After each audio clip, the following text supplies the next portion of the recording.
अगर मैं आपसे कहूँ कि ज़्यादा केसेस में दवा से ज़्यादा डिसिप्लिन काम करता है तो क्या आप मानेंगे? सच यही है कि दुनिया की सबसे महंगी मेडिसिन भी उस पेशेंट को ठीक नहीं कर सकती जो अपनी लाइफ स्टाइल चेंज नहीं करता। आज हम बात करेंगे why discipline heals more than pills. हर बीमारी का एक सरफेस काज होता है, जैसे इन्फेक्शन, इन्फ्लेमेशन, हार्मोनल इम्बैलेंस, लेकिन डीप लेवल पर अक्सर वजह होती है गलत diet, late night routine, stress, lack of moment, overthinking, emotional suppression. अगर काज लाइफ स्टाइल है तो सिर्फ गोली कैसे परमानेंट शफा देगी? रिवाजी मेडिसिन क्या करती है? सिम्टम्स कंट्रोल करती है, पेन कम करती है, इन्फ्लेमेशन सप्रेस करती है, बॉडी को टेम्पररी सपोर्ट देती है। लेकिन अगर आदमी रोज़ जंक फूड खाए, नींद पूरी न करे, स्ट्रेस मैनेज न करे तो बॉडी दोबारा वीक हो जाती है, इसलिए रिलैप्स होता है। डिसिप्लिन बॉडी को कैसे हील करता है? डिसिप्लिन का मतलब है टाइम पर सोना, टाइम पर उठना, simple natural diet, water intake control, regular walking, negative thinking control. ये सब चीज़ें हार्मोन्स बैलेंस करती हैं, इम्यून सिस्टम स्ट्रॉन्ग करती हैं, गट को रिपेयर करती हैं, इन्फ्लेमेशन नेचुरली कम करती हैं। बॉडी के अंदर जो सेल्फ हीलिंग सिस्टम है वो तब एक्टिव होता है जब आप डिसिप्लिन फॉलो करते हैं।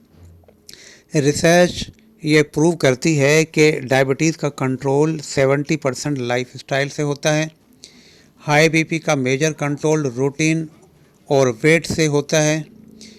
आईबीएस और गट इश्यूज स्ट्रेस और फूड से लिंक होते हैं। मेडिसिन ज़रूरी होती है लेकिन डिसिप्लिन फाउंडेशन होता है। होम्योपैथी का बेसिक प्रिंसिपल है बॉडी को स्टिमुलेट करो ताकि वो खुद हील करे। जैसे फाउंडर सैमुअल हानीमैन ने कहा था, वाइटल फोर्स को बैलेंस करो, डिजीज़ खुद रिवर्स होती है।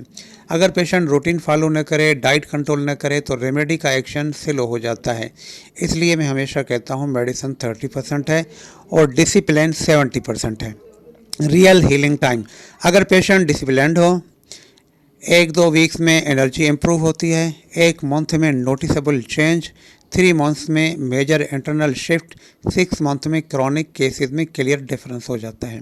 लेकिन अगर डिसिप्लिन ना हो तो 6 मंथ में भी कुछ भी नहीं होता, वो भी कम पड़ जाते हैं। अगर कोई पेशेंट डॉक्टर चेंज करता रहे, दवा चेंज करता रहे, पर लाइफ स्टाइल न चेंज करे तो वो कभी परमानेंटली हील नहीं होता। डॉक्टर की क्वालिटी से ज़्यादा पेशेंट की कंसिस्टेंसी मैटर करती है। याद रखें, गोली सिम्टम को कंट्रोल करती है, डिसिप्लिन डिजीज़ के रूट को अटैक करता है। हीलिंग एक पार्टनरशिप है डॉक्टर और पेशेंट दोनों की। अगर आप मेडिसिन फ्री या मिनिमल मेडिसिन लाइफ चाहते हैं तो पहले डिसिप्लिन एडॉप्ट करें। बहुत शुक्रिया। अल्लाह हाफिज़।